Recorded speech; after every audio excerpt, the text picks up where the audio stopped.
right, good evening, good afternoon, and good morning, depending on which part of the globe you're calling from. And I see absolutely some great people calling in from the US, New Jersey, from Morocco, from Nigeria. Yeah, I noticed the video is lagging, but I hope you did take the message of it. A tech session is usually never tech if something doesn't go technically wrong.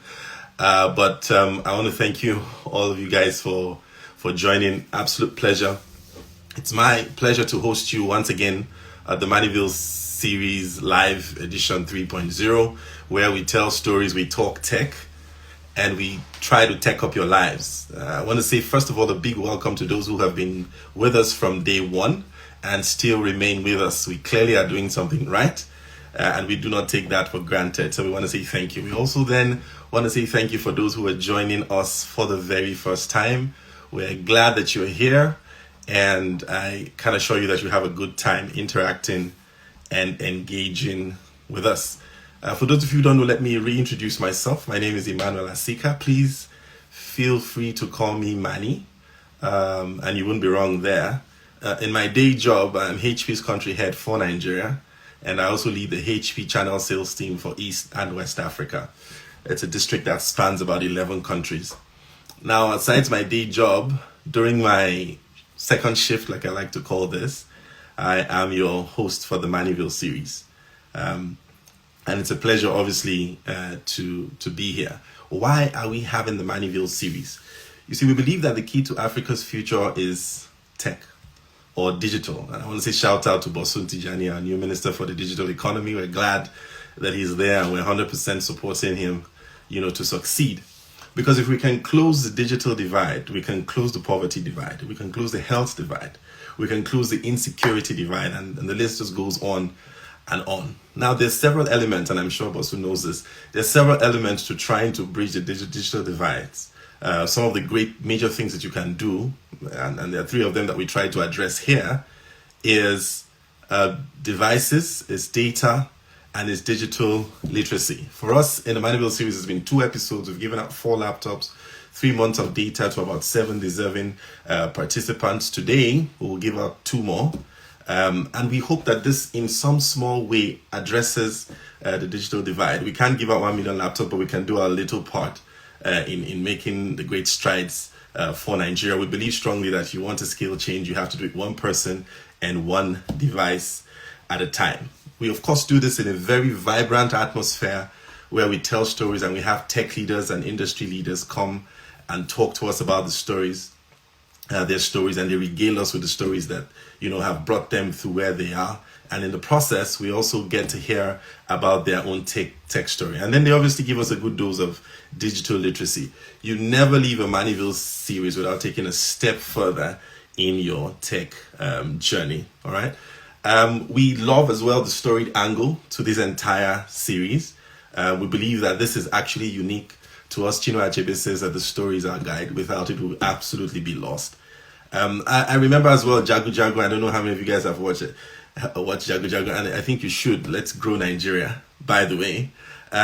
So in the story, beyond the cinematography, beyond the great costumes, the great article, the great writing, is a strong theme around Africa and a response to African leadership, and that's what stories do.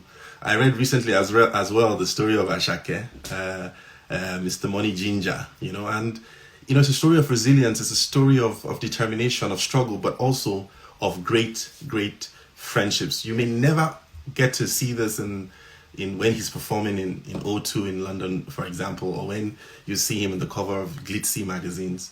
But these stories are what we will try to unearth with the industry leaders that we bring here, so that we see if we can get clues and keys to their successes. And I'm excited to have Sisinerd to be part of us here, because you if you probably follow Sisinerd online, you'll see her flying business class, maybe first class, see her engaging in amazing boardroom sessions all over the world, audaciously defending Nigeria, moving the needle in terms of tech.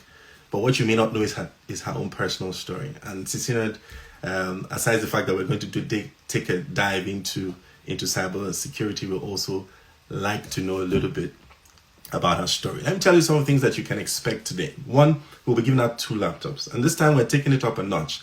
Previously, we would give an i3.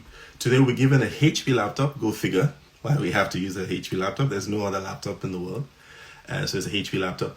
We'll be giving out a Core i5, 8 gigabytes, SSD, 8 gig RAM, and Windows 11. All right, because we want that this laptops become a good tool for those who want to delve or venture into the cybersecurity sphere.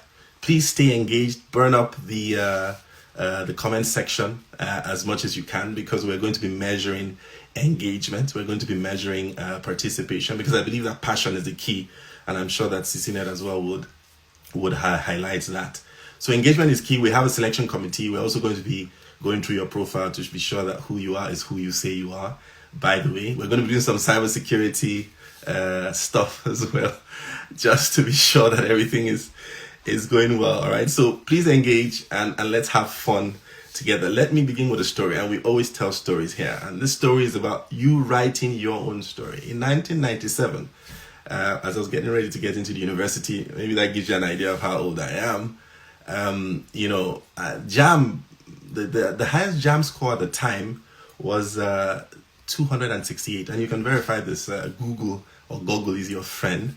I do not know if the current generation has gotten smarter, or if the questions have gotten easier, or if the marking scheme has changed. But back in the days, I got 202. All right, it was a low score by all standards, by the way. And then I had to go make a case to the head of the department with my father, by the way, as to why I should be given an admission into that university. And the guy said something that was very impactful to me. He said, "Why should I give you an admission with 202?"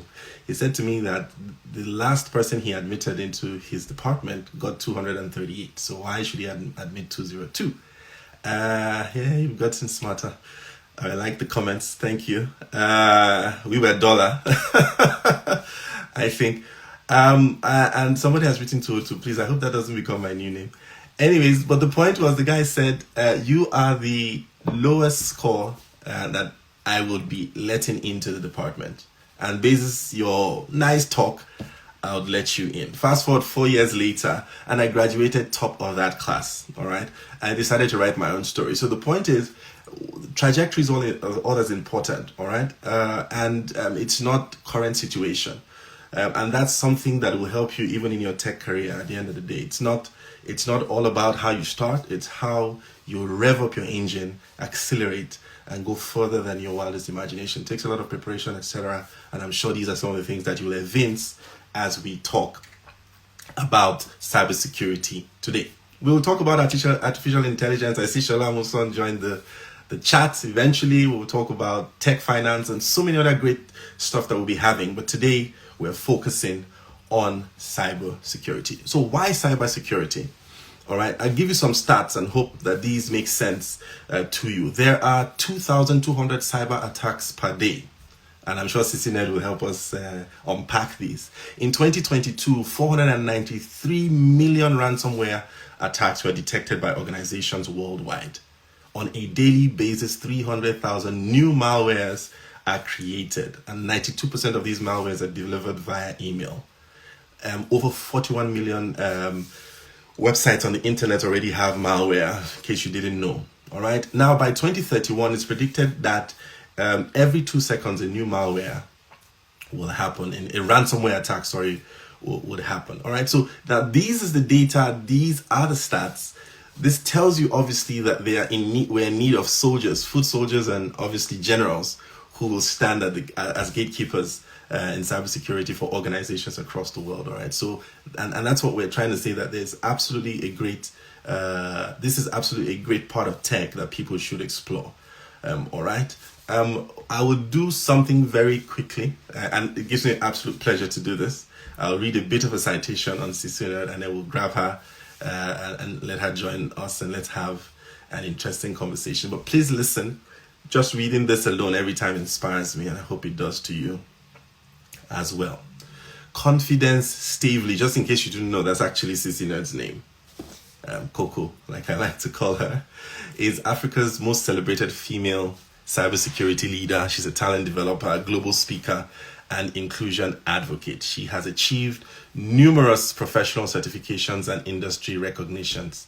Confidence is an official member of the Forbes Technology Council, an invitation-only community for world-class CIOs, CTOs, and technology executives.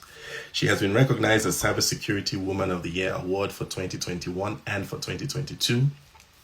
International Security Journal 2023 Influencer, top Cyber News 40 under 40 in cybersecurity. She's LinkedIn top voice for gender inclusion, and she's a top 50 women in cybersecurity in Africa. I can just keep clapping for this. She's an alumnus. She's an alumnus of some of the most prestigious fellowships across the world, such as the 2021 Barack Obama Foundation for African Leaders, the International Visitors Leaders Program, IVLP, and a host of others. Confidence is spoken at over 120 conferences. And this is a testament to her global thought leadership and influence. She is the founder and executive director of CyberSafe Foundation, a leading non-governmental organization dedicated to improving inclusive and safe digital access in Africa. Let's just take time out to take all of that in. And let's welcome Sisinerd. She's great, actually. Someone says LinkedIn visibility member. Oh my God, Cyber Girls, please make some noise.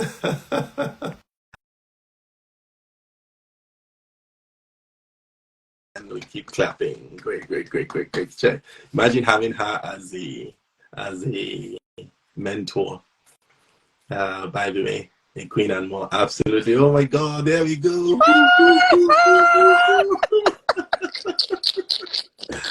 Oh my God. Oh my God, I'm shy. I'm shy. Yeah, young women goals. I like that. And you should see some of the comments that we're seeing here. This is absolutely beautiful. Yes, and I'm so grateful that you took time. I know we say this a lot, but I really do mean this. Out of your very busy schedule, I know some of the stuff that you're doing at the same time. I know that we are separated by time and distance across various continents. And this is one of the beauty of technology, right? That we can do this across the world. So we have people from the US, people from the UK, people from Nigeria, people from Morocco, all joining us on this, on this live series. So thank you so much for coming, for joining. Thank you, Manny. Great. I'll not regale you guys with the stories of how we keep bumping into each other and Coco. Yes, even on economy class, yeah.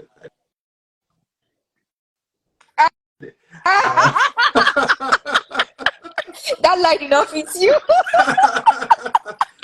By the way, but yeah, we and I think, okay, go ahead. You want to say something before I tell you? No, I'm not going to say anything. All right, great. Okay, so let's start. The people are waiting, and one of the greatest challenges we're going to be having is how to do justice in such a short time to cybersecurity. But I love how you make it easy and accessible to the layman.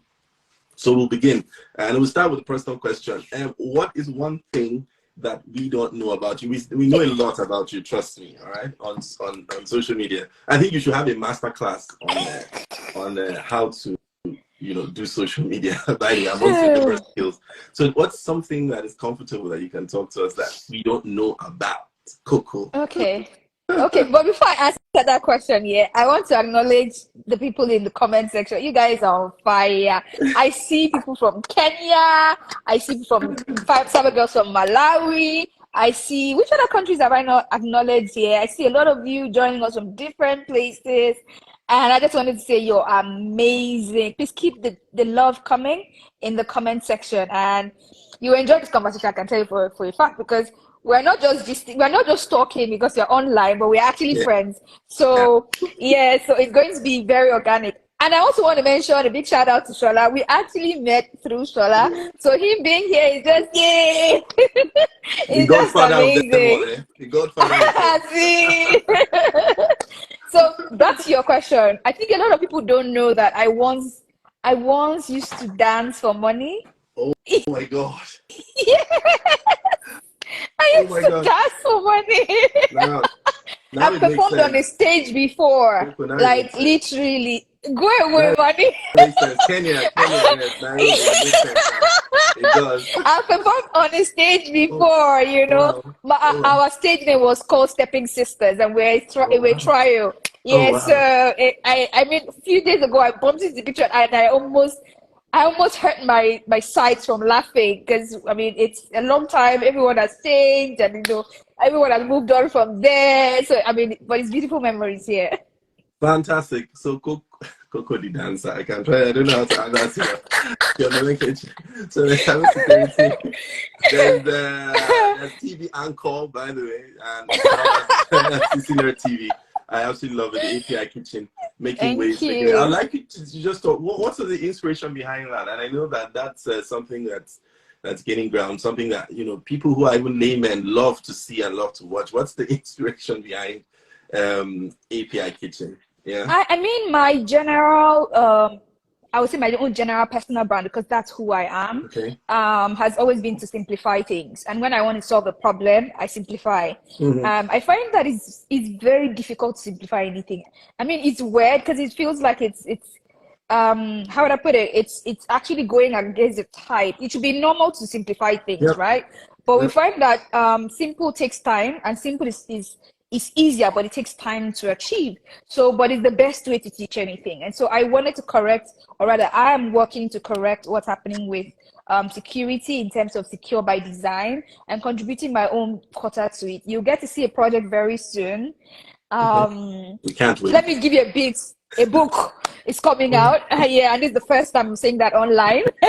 So you're going to see that in a couple of days, in a couple of days from now. But it's all in line with making this knowledge very accessible, very digestible, and so very easy and fun to take in. And that's where the API Kitchen came in. I'm like, the stereotypes are that women are in the kitchen, yeah. So let's live with that. Yes, let's live with that. So yeah, but a woman can be many things. So I love my kitchen. I'm not going to fight that, right? It's not my problem. But they're right there. I'm going to show you another side of me. So what I also tried to do with that series, very, very quietly also, was actually to challenge the status quo as well. Okay. I also try to use that series to show connection between tech and our everyday lives. We all eat, even if we don't know how to cook. Absolutely. So you cannot say you don't have a relationship with food. And I like to be relatable, so I take things that you can relate with and then teach technical terms. Plenty talk there, but yeah, you get the gist. No, that's what we want. Let me tell you one of the major questions. Because when we're putting this together and we're getting feedback from people, what do you want to hear the most? And people are like, how can you help demystify cybersecurity? It's very complex. And I was like, oh my goodness, this is right up Sisinerd alley. It's the best person to help you understand this. Before we go into those questions, what's your tech story? And for us, it's very important. A lot of people see this absolutely. And the funny thing is that you redefine relatability. So even though you seem like up there, I mean, we're seeing you in New York, we're seeing you in America, all over the world, we still get the sense that we can, relate with you. And, it speaks a lot. But what is your tech story? How did you get into tech? How did you get into I know that story, but I'd love to. Manny, the side of that story you don't know as well. I'm going to share. You scored 202. You crossed 200. You crossed 200. Back in the days we didn't cross 200. Are you for real? Oh my goodness. So when you were even going around, I said 202. You are the where we are. But I mean, going back to the gist, I've always wanted to be a medical doctor, or rather, my parents have always wanted me to be a medical doctor. That's like back in the day when sciences, I was a fico at physics, like till today. Physics, wake me anytime, any day. I was great at my sciences. My parents were like, you're great at sciences, medical doctor. Anyway, long and short of the matter is, we finished secondary school. Disappointment. Okay. I now wrote JAM. When I went to the JAM hall, they said the person that was there looked older than the person that was in the picture. I don't even remember, like, there used to be a passport you take. So I made my hair in the passport, but I had my hair out. So I had my hair taken back in the passport, but I had my hair made, when I came to the center. Of course, JAM, you have to, look very great, presentable.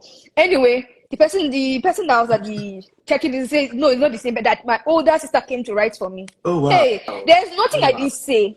They Oh, kept wow. me out there, I think for like 30 to 45 minutes, something like that. I don't know if you remember how short jam used to be. So by the time they let me into the hall, I was already destabilized. Like my whole mind was in chaos.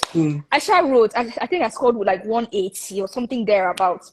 Okay. So my Okay. parents, of course, when the result came out, which I wasn't expecting anything positive given what had happened, my parents were like, you know what, don't stay at home and let the boys be running around you, you know, as per hot mama. So so, so then I say, you know, go to this computer school as per those places that they learn how to use computer. Go there and, you know, learn how to get yourself busy. So basically, I went there on to get yourself busy.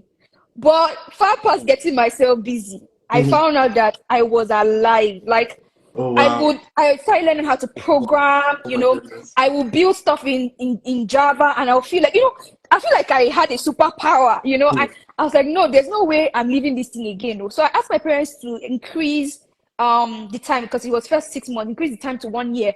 Wow. Anyway, by that time I had written jam again during that time. I had passed.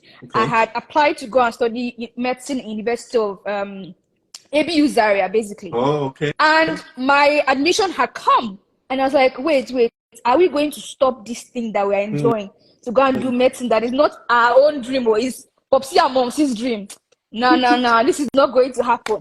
So I didn't have a laptop at that time, and this is why, Manny, what you're doing is very, very, very important. And when you immediately told me, I was like, I'm all in, because empowering with that device is like setting someone on fire. I was passionate and I just needed that empowerment, which was that device. So I still used to go to that computer place to learn every day. Yeah. Anyway, long story short, I now bought cardboards because I needed to convince my parents that this girl that you've always wanted to be Dr. Confidence is not going to be Dr. Confidence, except there is an honorary degree, doctorate that will be given to me. That's in the works. That's in the works. I can tell you today.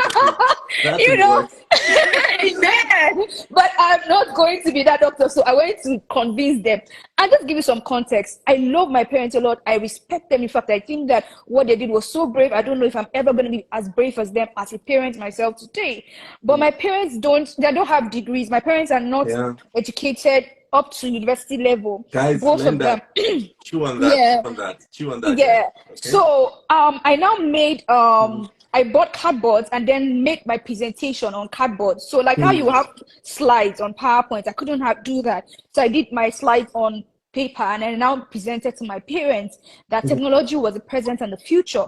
You know, and at this time there was no reference of somebody who had succeeded, you know, following this path, but they were able to see two key things, you know, that I was very passionate about this, and I had a path that I attracted for myself. So I want to say two key things with that, which is I had some form of clarity, and then my parents could see passion. And my mom used to say something, again, I used this against her when it was the time. I used it in that presentation. My mother used to say that you cannot outperform a passionate person. I'm going to say that again, that you cannot outperform a passionate person.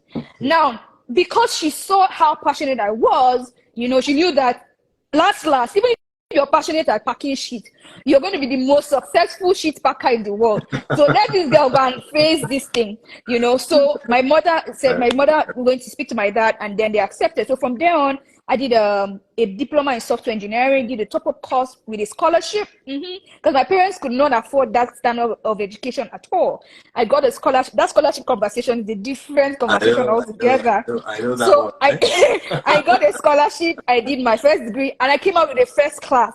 Wow. I came back to Nigeria and showed my first class certificate and degree. They're like, you know what else do you want to do? I said, I want to be a master's immediately. Oh yeah, they say it's fine now, our money, you have seen where our money is going. Oh yeah, go. I went and came back with a distinction as well in my master's. So I'm just saying that's my story. It was during my master's in one of the lectures called cryptography that I got into cyber, because if you understand what cryptography is, it's literally encryption, it's locking of data in a way that only the people that are supposed to have access to it can have access to. So the mechanism behind that is cryptography. So it was that whole bit that actually led me into cyber, and I did a lot of self tutoring. I had my teacher at the time also sort of like as my mentor. That person is currently the head of cyber research in the UK, and has recently gotten an MBE title in the UK as well. So he's growing, and I'm on this side of the continent also growing. But then he was my mentor and really, really helped me. So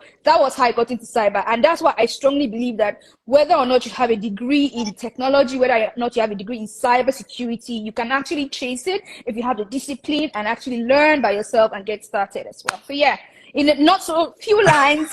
That's my very interesting story. Very, very interesting. Two things. I mean, I sticking up. Actually, a lot of things, but I think people are already documenting it. So it's passion, it's clarity. Clarity means I mean, even if you happened on it by chance, but at least you saw it and you got clarity, and then you followed it. And guys, just talking about passion, please. It's the passionate people that will get the laptop, by the way. So it's the guys who we can see some, fire and some passion behind that. Then there's also discipline in the mix, and there's also something that's similar to my story. So you see, we have a couple of things in common. She came from 183 to first class, so 183 in JAM, and then she got a first class. So great job, and that didn't stop her. Okay, cool. All right, now let me ask this question. Cybersecurity is too complex, is what everyone said, and I will not understand it. How can you help us on this path, Sisinerd? Okay, so I partially agree with those people. Okay. Now, why I say I partially agree is there's a lot of information online. This one is saying that's the way to go. The other one is saying this is the way to go. And honestly, none of them is totally wrong. Give me a second. Sorry. It's all right.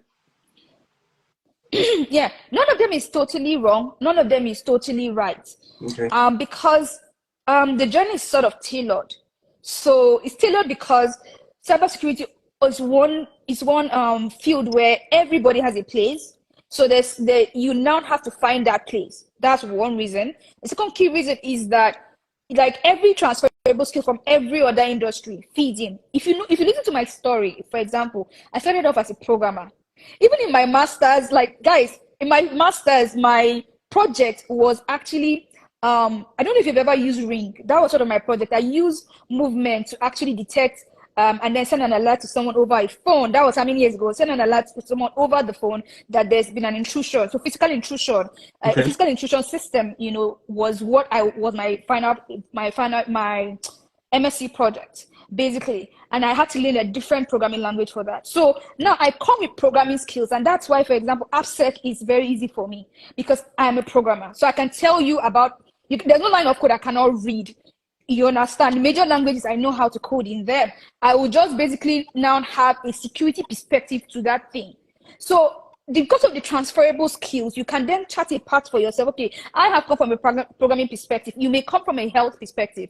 What does that mean? It means that your transferable skills will most likely be being able to follow guidelines, and you'll be great at cybersecurity compliance because you're already in an industry where they say this is how you do it. After putting the needle, you press the top of the syringe, then it will enter. But you press it one step at a time. So you know how to follow rules. So you see those transferable skills, they're also powerful in defining where you go to. So I'm saying that to say, it's multiple parts. But anybody that's in security doesn't have two heads. That's what I would say. Okay. It will be a matter of first and foremost getting the basics right.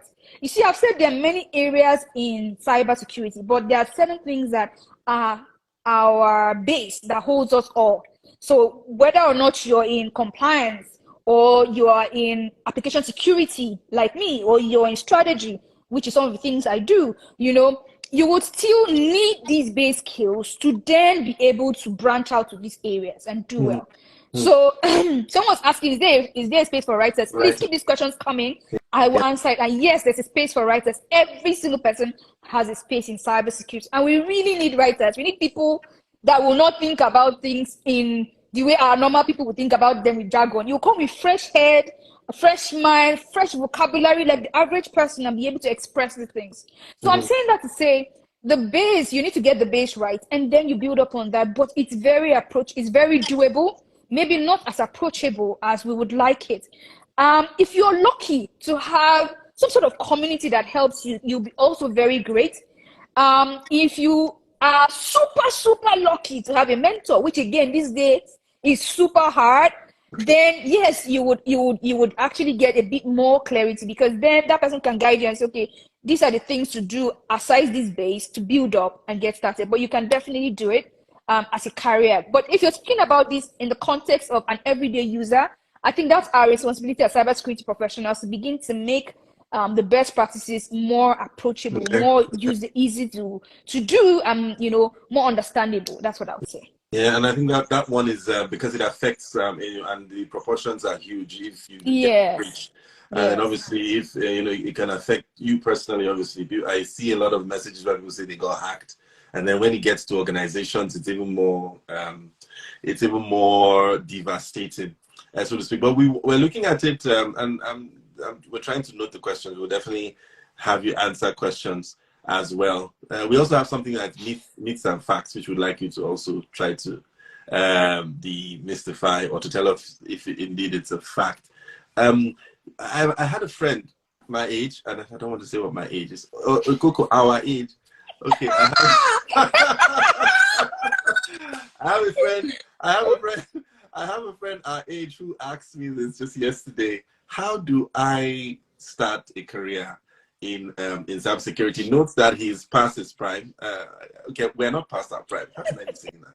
But we're just a bit more experienced than others. Yeah, just a bit. And he wants to start cybersecurity. What kind of advice do I give, or would you give to someone like that? Okay, who's in his? Okay, let me make you sound better. You mean his mid to late 30s, and he has a degree, he has some work experience, and I know he has some transferable skills. But what does he do? He really wants to do cybersecurity. Okay, so that's a very fantastic question. The first thing this person needs to know is basically how a computer works. Okay. So I know that we know how to press computer. You can send a document on MS Word, but then you need to understand, say, for example, the fundamentals of how a computer works, how a network, for example, transmits information, point A to point B, what happens in between. You need to know those basics. So basically, computing fundamentals, which you can actually take something like this as a course on Coursera.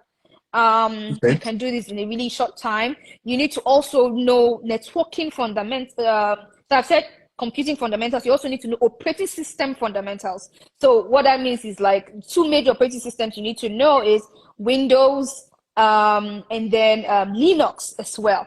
So you need to know Windows from the client's perspective. So like the normal Windows on a HP laptop, and then Windows Server. You need to know those operating systems, right? You need to also know. You need to also know. You need to also know how to use Linux, because depending on where you're going to, if you're going to the more technical side of technology, then you definitely need to know how to use Linux, because a lot of the tools you'll be using will be sitting on Linux. The next key thing you need to know is your networking fundamentals. I've mentioned computing fundamentals. I've mentioned operating system fundamentals. Now is networking fundamentals. What's the modality between me talking to you right now from where I am, wherever I am in the world, and you listening to me right now, wherever you are in the world? So you need to know all what's happening, the protocols, the layers, everything in between. You need to understand it. And to an appreciable level. You don't need to become an FICO anybody. You need to understand it to an appreciable level. The next key thing you need to do after that is I generally, really recommend doing a fundamental course in cybersecurity. We have ISC Squared that is giving a fantastic certification now called Certified in Cybersecurity. It's a fundamental certification, but then it allows you to understand the basic concepts of cybersecurity.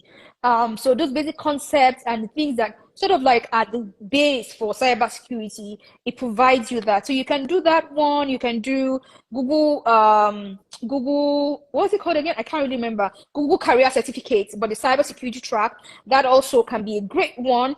The third great one that I really recommend is Security Plus. So either of these three, a combination of 2 of these 3, put you in a very good place. Then you can start looking at what are the areas in cybersecurity. Like I mentioned, there are many of them. Which one does your transferable skills, really ease you into? So for example, there is governance, risk, and compliance. If this person, for example, has many years of experience, that person is easy to just come in and lead from the compliance perspective. So we have threat intelligence. You can come in and work in a SOC, you know, which is Security Operations Center. Basically, they monitor the networks of enterprises. You can go in and work in application security. You use tools to check if an application is very, very secure. You find these bugs, and you have actionable steps to fix those vulnerabilities. And by vulnerabilities, because I don't want to use very big I don't want to use jargon, is the loopholes, the places that the bad guys can come into the house of your safe haven, you know, to come and cause havoc, right? The loopholes they're going to come through. So those are the vulnerabilities. So there are many areas.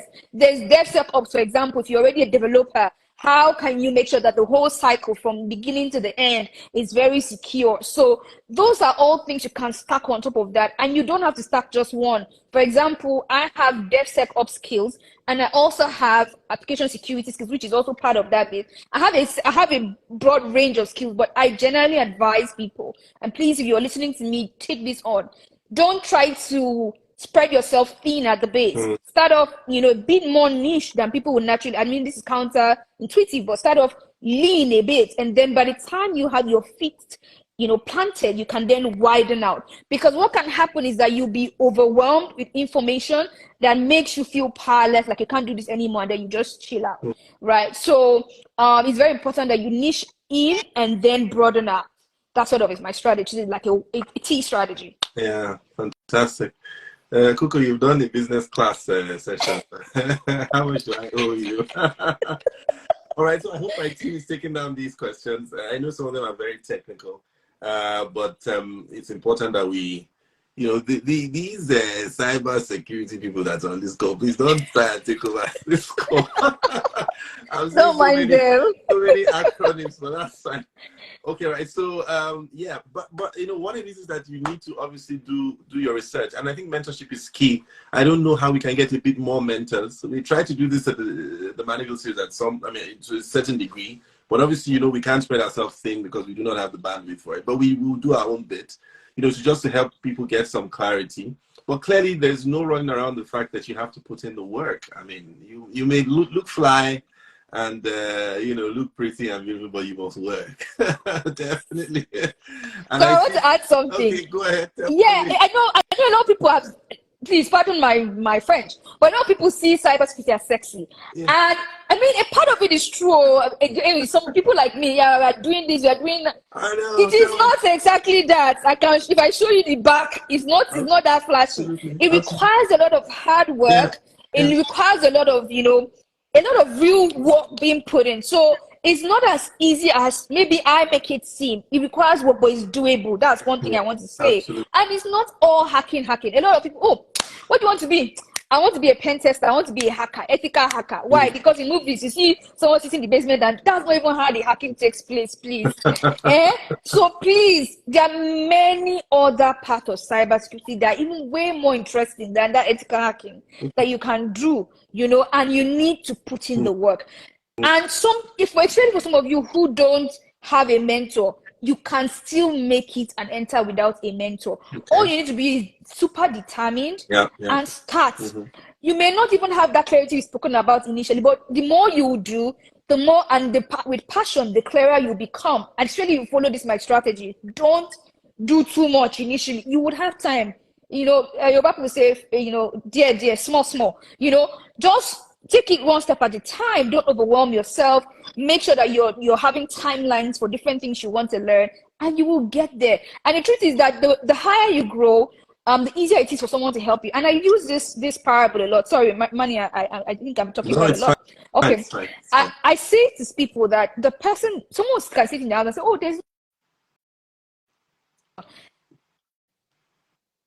there's no water to drink. I don't have water in my house to drink.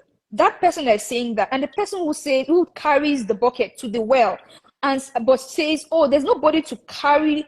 I can't carry my bucket from the ground that I've put water onto my head." Right? Which of them will get help first? Is this the one that sat in her house and say, "Oh, I don't have water to drink," or is the person who took the bucket, went to the well, even though she knew that she couldn't lift it up with water filled in it up to her head? Which of them will get help first? Manny, which one will get help first? Let me know answer the question. The one that moves. Exactly. Exactly, because she's already at the well. All someone needs to do is put hand for her and then carry the water, even with her own hand, the person just supporting and lifting it up to her head. As again, the person will say, oh my God, I don't have water in my house, and sits there, right? So it's very important that you're also seen to be doing the work. When you're seen to be doing the work, even when you're pitching to people in their DMs, because I see people would come to my DMs, by the time you're pitching to people, people will break protocol for you. There are people that I say, I'm not doing any mentorship, I'm not taking any new mentor, but I've taken one lady, sorry, is it a lady or that I've taken this year? I think about 2 that I've taken on this year, even as busy as I was, because I could tell that they were passionate enough to put in the work, because passion is not talk. Yeah. Passion is an action word, is a verb. Fantastic. Oh my goodness. We need to take a minute to just let that sink in. But that's great. Guys, and what we'll do, by the way, and I hope my team is also looking at it, we're going to transcribe a lot of these things and we'll post it in small biteable size, because I think these are great nuggets, especially for those who want to start out at cybersecurity. And I would also use that as a template, all right? Because, I really don't do cybersecurity. My job, we do endpoint devices, some amazing endpoint devices. It's a good thing that when Coco was talking, she only mentioned HP, because that's the only laptops we have anyways in the world. But I think there's a very good template that we can use, especially to help pointing people in the right direction. Let me ask this one, and this one I'm sure is your proud moment, all right? What's one cyber security success story of one of your girls? And I know that you love talking about the story, so just tell us one and help inspire some people as well, okay? So there was a girl in South Africa. Her story is profound for me because of where she started off from.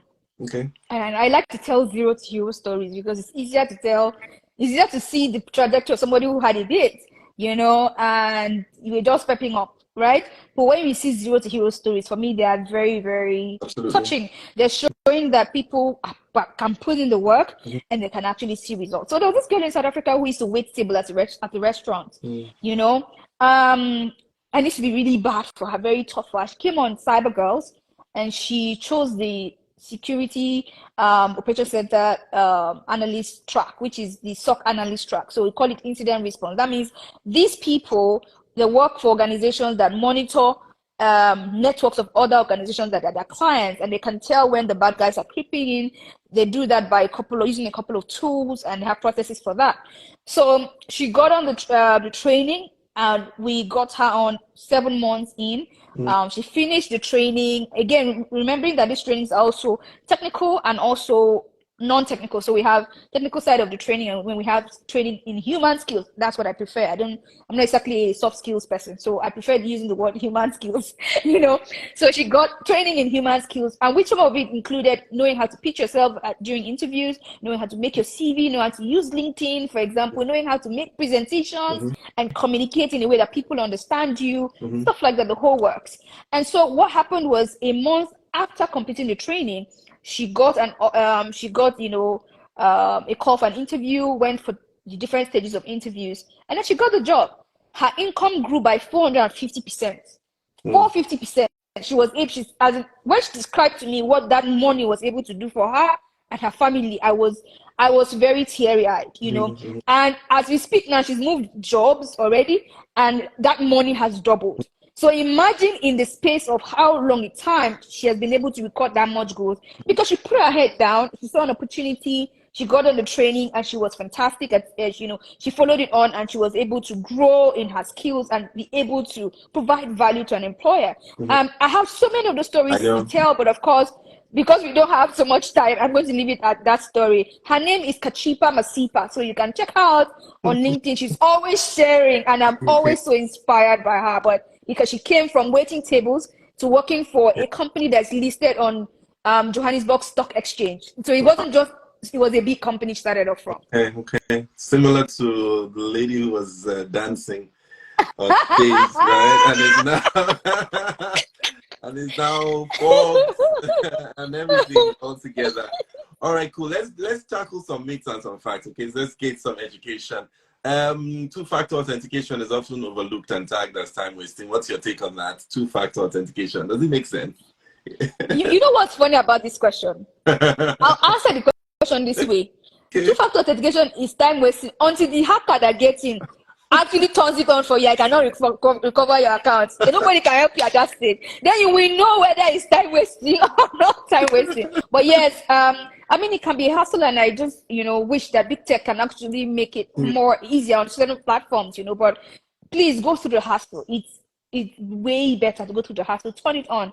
It doesn't keep out all of the bad guys, right? We've had some cases, very rare cases, where people get in, but you would have made it harder for the person. So even if the person is getting like, bro, you try, Sha. Not the one that you had your door open. You had your, in fact, you had your front door open. You even locked your front door, put the key on top of the footmat outside. When it's not Dubai. When it's not Dubai.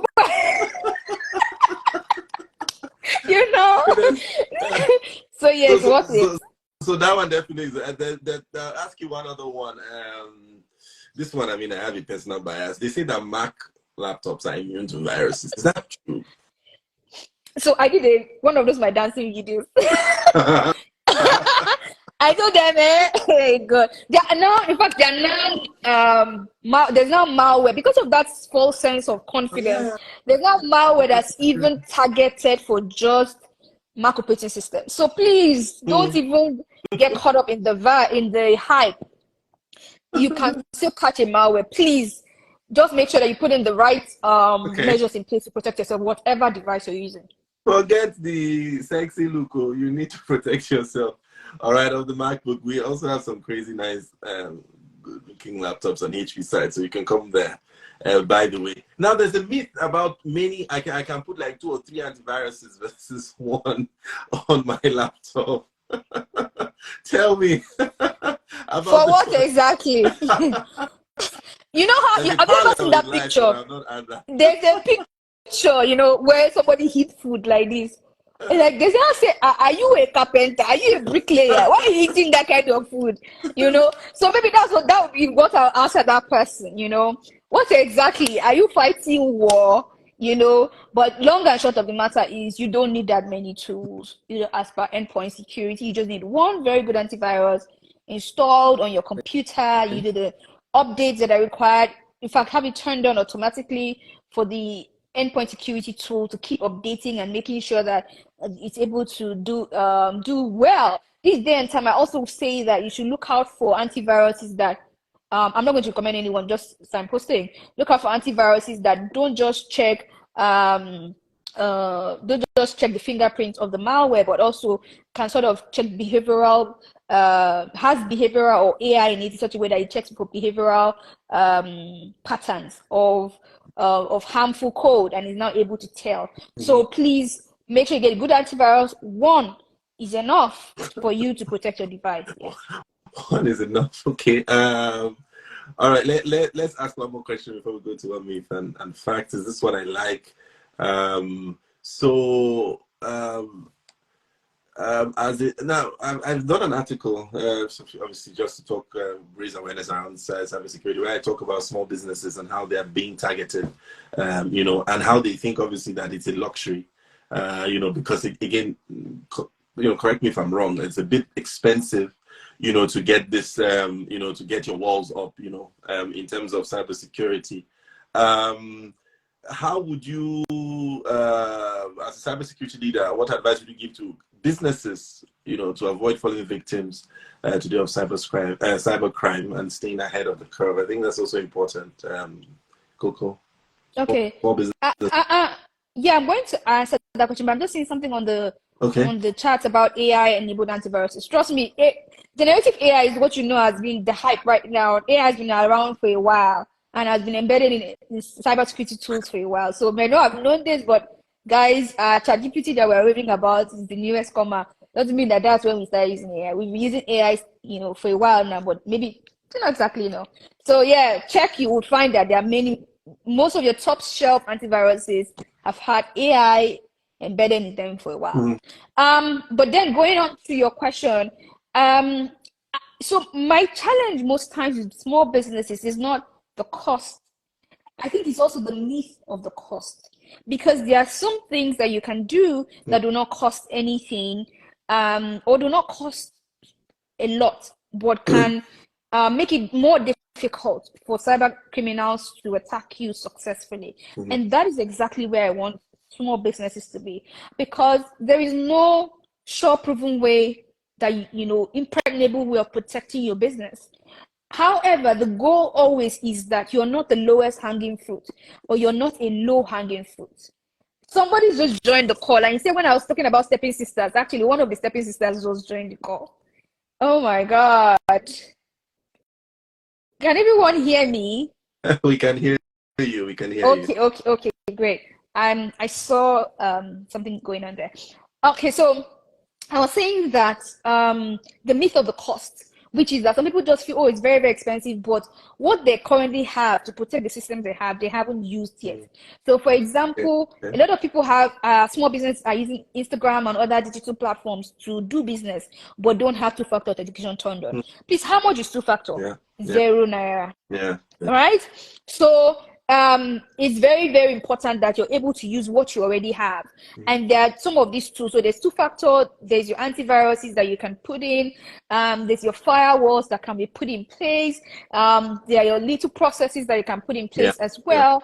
There are your habits like passwords and how often you change them, and you can have tools like your password manager to help with that. There are those very small things here and there, and I'm going to share, because I don't have the URL top of my mind now, I'm going to share with you, Manny, a toolkit that has free tools, that we have put together for small businesses. We did this project last year. We put together free tools that then decrease the chances of cyber criminals being successful at attacking small businesses, but at no cost to those small businesses. Fantastic. How to do XYZ. For example, a lot of small businesses don't have an asset inventory. For us, for example, at CyberSafe, not only do we have our website being very strong that we've invested monies on, but also we know when we have a device, there's a record of it somewhere, that this device and this is what is here, and just this kind of you cannot have personal information sent in this particular way. It has to be treated this way and kept this way. So you have those things that, although we are, when I say a small business, we are a small organization in terms of size and all of that. But then, Manny, smile. Manny, why you smile this? You're very mysterious man. Don't say what you want to say. Okay. So you have an asset inventory, all those little things. So I'm going to share a link that that provides a toolkit that businesses can actually use and help protect themselves. Okay, cool. And then we'll definitely, I think this one will go on for a long time. And obviously, probably will have a number 2 on this, you know what I mean? If we can squeeze in some time from you. You talked about movies and, people watching Ethical Hacker, blah, blah, blah, blah, blah, blah. There's this one about you can erase all your digital footprints from internet, bank details, social media, data, blah, blah, blah, and be 100% offline. Is that a myth or a fact? Please, let us be, they say, let's be turning this plantain on the fire. Say to no burn. Let the plantain will not burn. I mean, to an extent, I won't say this, remove everything on the internet. It's not going to work like that. But you can, the truth is, to an extent, when I say to an extent, maybe you are living in a cave at some point, or you're not doing any form of, then it's possible you will just leave the internet. And honestly, I like to say this way, right? If you liken using the internet to using a car, it will help you understand certain things. Do you know that there are people who leave their houses in the morning, before they get to where they're going to, they die in an accident? There are those people. Now, would you say, oh, because people die in car crashes, oh my God, no matter how good a car is, I'm going to use a horse in my life. At least we don't have many people that are dying from horses. So you know what? I'm going to ride a horse from Lagos to Kaduna. I'm going to ride a horse from Mombasa to Nairobi. Let's try it that way, right? Do we do that? We don't do that. What do? We wake up, we make sure our cars are serviced. We change the brakes, the brake pads of our cars whenever the dashboard tells us, right? We service our cars, and we look out for those signs that there's something wrong, right? Because we are monitoring the system of the car, or the car is designed in such a way that we are able to monitor the system of the car to know what's wrong, and then we can fix those things before they go bad. And usually they give us a warning for a while. So if you think about the internet in that way, it helps you see that, yes, the internet has its risk, but then it also has its own advantages. Absolutely. And we are not going to throw the baby with the bath water, right? We are going to make sure that while we're using the internet, we're going to do that securely, we're going to do that safely, and we're going to reap all of the benefits that come to doing digital as well. So that's what I would say. I would say, don't be thinking about, how you're going to erase all of your data. Rather, share consensuously. I say to Manny, I say people know as much as I want people to know per time. Yeah. In fact, there are some things I will share. I will know that I'm sharing this thing to spark your imagination. I'm sharing this to spark your curiosity because of the next thing I'm going to share. I can give you some examples I've done recently, but because I am sharing what I want you to know about me. So you might feel you know a lot, but there are still many things you don't know yet. I mean, leave money out of this question, but there's still so many things you don't know. But you follow me online, like, oh my God, this lady, no, the things I want you to know is the things you know. So share with caution, for example, keeping your system secure and all of those things are very, very, very important. As against saying, you know what, to hell with the world, let's shut it right down. Let's begin to live pre-internet. Let's go to pre-colonial. Please, now, be coming down. Oh, wow. Great analogy. The queen of analogies. Oh, my God. I was going to ask this question about how have you been able to use social engineering to push out your message and, create, that kind of space and all. But I think you've kind of like answered that question. So I'll let it slide. And it's been one great hour for me and for us. So let's do something a bit more fun. Let's give out some laptops. I saw one very interesting. Okay, let's ask one or two questions. Guys, let's see if you can ask one. I see 6 questions. I'll take 1 or 2. And then obviously we'll get the questions we can't answer, because don't forget, we're not the experts here at MannyVille in cybersecurity. We would pass it on to Sisinerd, and then she answers it. We can also put it out there. Someone says, can you advise, this one is just a joke, and I thought this is important to mention. Can you advise me on the kind of antivirus to use in case Manny gives me laptops? I will tap into this, your face. There's so many questions. I'll ask just 2 or 3. And this one actually epitomizes Sisinerd. How come you are not proud despite your greatness? Oh my God. Hey, this one, wait, don't answer that one yet. They say, how come there are no cyber boys? You're leaving the boys behind. This is wrong. This is like discrimination on very many levels. Okay, answer those 2 soft questions. Sorry, those 2 social questions. How did you call it? Social questions. Those 2 social questions, yes. Okay, so the truth is, I don't actually, I think it's a good thing, but I'm not in touch with who the world sees me as. Yes, so none of my friends say, okay, so for example, someone says, confident, you don't even know who you are. I'm like, I don't want to know who I am. Oh my goodness. I don't want to know who I am. Okay. So I'm not in touch with that person. Usually for me, it's I achieve one thing, I move on, but it's not sticking in my head. And then I also have a vision that I want to achieve. So my eyes are very, very, very, very fixed on that vision. Generally speaking, I think that's a pro and a con, because, for example, I don't sit celebrating something for long enough. It's always like, on to the next one. So I'm too busy doing on to the next one to even realize, oh my God. Recently, let me tell you how crazy this thing is. Recently, I was trying to apply for something, and then someone said, okay, I should put together what, like places I've spoken at. And then after I realized that, wait, I couldn't remember half. So even the 120 that I put in my bio, it's still a joke, right? But I'm just saying that to say, how I'm not in touch with that. What I want to do is get the work done. I'm happy to even be lucky enough to partially be able to tell a bit of that story while I do it, And then speaking about, so again, that keeps me really grounded. Yeah. I think I have friends who also keep me very grounded. I have amazing friends like Manny. So I'm like, where will I get the shoulder? Where will I keep the shoulder? Where will I keep the shoulder? So I have very great friends that keep me grounded as well. So another key thing is for cyber boys. So let me tell you a bit. The reason there is cyber girls is because of a problem. It's not because I'm trying to just train people randomly. No, I'm trying to actually solve a problem. So currently on the continent, we have 9% of the workforce in cybersecurity as female, but we have 50% of women as a population on the continent. Now, what that means is that 90% of the industry is, populated by men. Now, from a diversity perspective, it also means that we are not using the bulge of our population. And let me tell you how that compares to the rest of the world. The rest of the world, globally, women contribute 20 to 25% of the workforce. So we in Africa, when the rest of the world is shouting 20, 25, and they're crying that they are 25%, I'm like, you guys should chill. In Africa, we are 9%.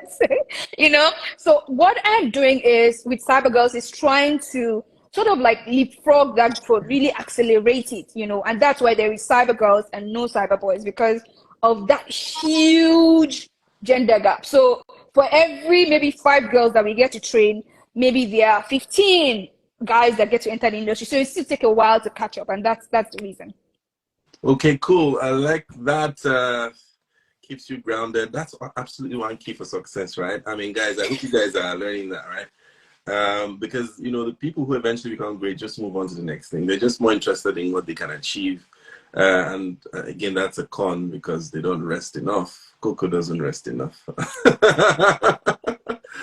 All right, let's see. Do you require knowledge of coding to dive into the world of cybersecurity? No. No, not really. So that's an interesting one. Someone says, not sure cybersecurity is in high demand in Nigeria. What's your take on this? Guy, we're going beyond Nigeria, but let's even say no, Nigeria. aside that, like, let me tell you something. Yeah. Cybersecurity is such a trust-driven industry. But in fact, let me tell you, that's why it's so difficult for someone from outside of our industry to do something good for us inside the industry. It's sort of gated, and it's, I would say gated. That's a good and a bad thing. It's gated because then that community is supported. Like, I have friends in every region in the world, and they are like, I know them one-on-one because we are bound by our problems and by our challenges, right? So we're a very close-knit community. Everybody knows everybody. Even in Nigeria, everybody knows. Like, I mentioned someone and like, who is that? Then you know that person is not good at what they do, right? So we are very close-knit, and that's why also even hiring is very coded. I know so many people that have gotten hired simply because someone asked me a question. Oh, do you know? Okay, I recommend. Oh, do you know? You know, or I have also, you know, asked people, do you have this? And then I'm able to. So there's so much of hiring that's happening with zero advertisement. And that's not a Nigerian thing even. Manny, can you still hear me? Uh-oh. Hello, Manny? I can see you. I can see you. Don't worry. I can see you clearly. Yeah. Okay, great. So there is a lot of, and it's not a Nigerian thing around the hiring thing as well, because it's a practice that is very trust driven. Right. So generally speaking, people hire people based on recommendation, and less than half of the jobs available what am I saying half? Less than a quarter of the jobs and the roles available are the ones you see online. In fact, let me give an example. A European company was coming into Nigeria to do cybersecurity. They had first hired, I think, 5 ladies from us before they ever put out any advertisements. So those are the things that actually happen. So know that there's demand, but a key thing to be very skilled. 2, use the community, the social media communities to put yourself out. So use Twitter. Twitter is fantastic in terms of the cybersecurity community, and LinkedIn. Use those 2 platforms like your life depends on it. And if possible, where possible, be in a community. There are many communities. Don't say, I'm not a girl, so I'm not going to be in any community. No, because you are not offering cyber boys. No, there are many other communities. There's Diary of a Hacker. There is CyberSec Haven. Join them. Those communities, what happens is that when people are hiring, they come to those communities and ask questions. Are there people here that are super skilled? Give them to us. So you'll be shortchanging yourself if you're not learning, staying visible on these platforms, networking with people across the industry, and being part of very vibrant communities. So yes, there are lots of opportunities. Every time the banks are having people leave the country to be somewhere else to work, they're having to rehire, and many other organizations as well. Oh my goodness, I'm having a ball on the comment section. So guys, I mean, I don't know about you, but I think that this is like a coded field, you know, and people are cashing out here in this field, and we are busy here running around acting like we are making money. There's a lot of money to be made in cybersecurity, but I think you need to pay the price to join this community, and it does take some passion, some discipline, some knowing what you want, and then going for 100%. As in, it's like deciding it and then giving 100%. and there's so many examples of, you know, I mean, I also follow, aside the fact that I know a person, but I follow her posts very, very often. And I see so many girls doing so many great things. I'm so proud, you know, of what the women are doing right now. And it's amazing. And the boys can do that too. But again, the boys, I think, already have a head start. I think that's the point. Yes. They have a head start. So in the field, the boys are dominating today. All right. So the women are also trying to play and catch up. Okay, cool. So we'll send some of these questions, and they just keep coming in. But internship opportunities. Who is Tumi says that there's not a lot of opportunities, internship opportunities. But have you been listening to Coco? Okay, Coco, do you want to mention or talk? Yes, I want to speak about that. So, I'm going to talk about a stat that people use a lot. People who are trying to sell training packages, they use this stat a lot. That there are about 3 million unfilled roles in cybersecurity globally. Yes, there are 3 million unfilled roles, but a majority of them are not entry-level roles, right? They're looking for skilled, experienced people. So what that also means is it puts you, who is entry-level, at a sort of disadvantage, because being at entry-level means that you need to be mentored in the workplace. You need to be supervised. Half the time, you're not going to be self-supervised because you don't know what you're doing. You're still winging stuff, right? You're prone to errors and stuff like that. So what you should then do, there are two or three key tips right now I'm going to give you around really getting that internship that you want. I mean, apart from the visibility that I've spoken about, a lot of you are saying, you know what, I'm a shy person, I'm an introvert. I mean, there's a lot that an introvert can do without being confident who dances on social media, right? There are other things you can do. You can write insightful articles and pieces that show that you're knowledgeable. Every one of us has been given a tool. It may be in writing, it may be in speaking. I happen to have both, but trust me, I think I'm a better writer than I am a speaker, right? I'm just honing the speaking now, right? But if you're an introvert, then writing should be your thing, right? Create things that show that you're skilled.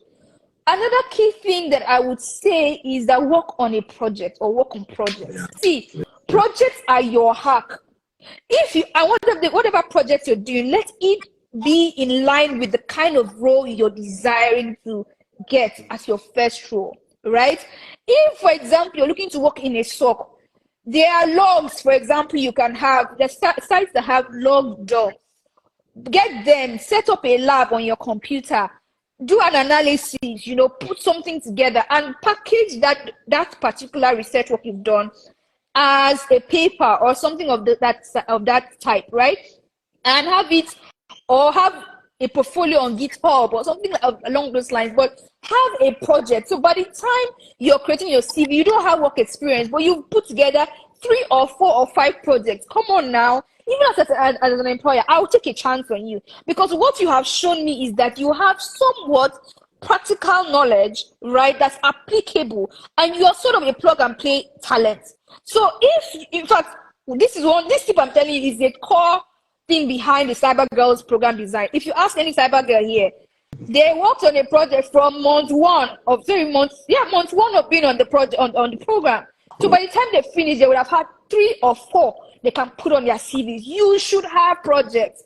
By the time you have projects, and because you work on them, you have to talk about them, and you will find some principles or some skills that you gain while doing the work that can apply to answering interview questions, that can also apply to your day-to-day job when you get on the job. So projects is a key thing. The second key tip I want to give you is find people that are leaders, right? Begin to engage with their content and engage with their content to add knowledge to their content. So somebody has written about AI, right? And please, all of you guys I'm seeing online that are using AI to generate your posts. I mean, you think people don't know. We know that this thing was generated by AI. So we then deceiving yourself. But then, somebody's correcting me that is my third point. Anyway, when you find a leader's post, right? They're listening. Don't go and say, they're listening. Yeah, don't go and say, oh, nice one. Nice one, Bao. What is nice about it?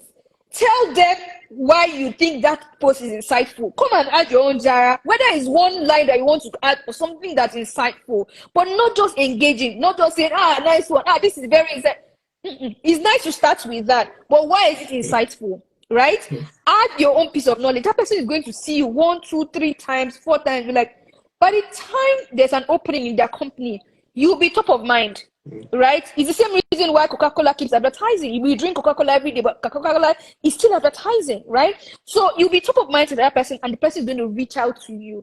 So that's where you are going to do what is called the blue ocean strategy. You will make the opportunities come to you. You will not be competing with those people that are competing for internship roles, because you have done the right things with social media. And you don't have to be the one posting everything, but you've done your projects. You have those projects visible in your CV, and both your CV and your LinkedIn and your Twitter, if possible, right? And then you're engaging in the community. You're also engaging with leaders in the community. I bet you, when opportunities are available, you're one of the first people that is being thought about. Oh my goodness. This is like revelation overdose. Guys, trust me, this is not pop psychology. These are tried and trusted methods. And a lot of it has worked for Sisinerd, and that's why she's very passionate about these things, okay? And I don't know if I added this when we started. It's not really just about what is said, it's who is saying it. I think that's important, and that's what makes it important, because these are stuff that works 100%. Now we would need to wind down a bit, because I know we can go on this for another 2 hours. She's lived up to her billing as a completely crazy engagement specialist, and this has been very easy to do and has been wonderful to do.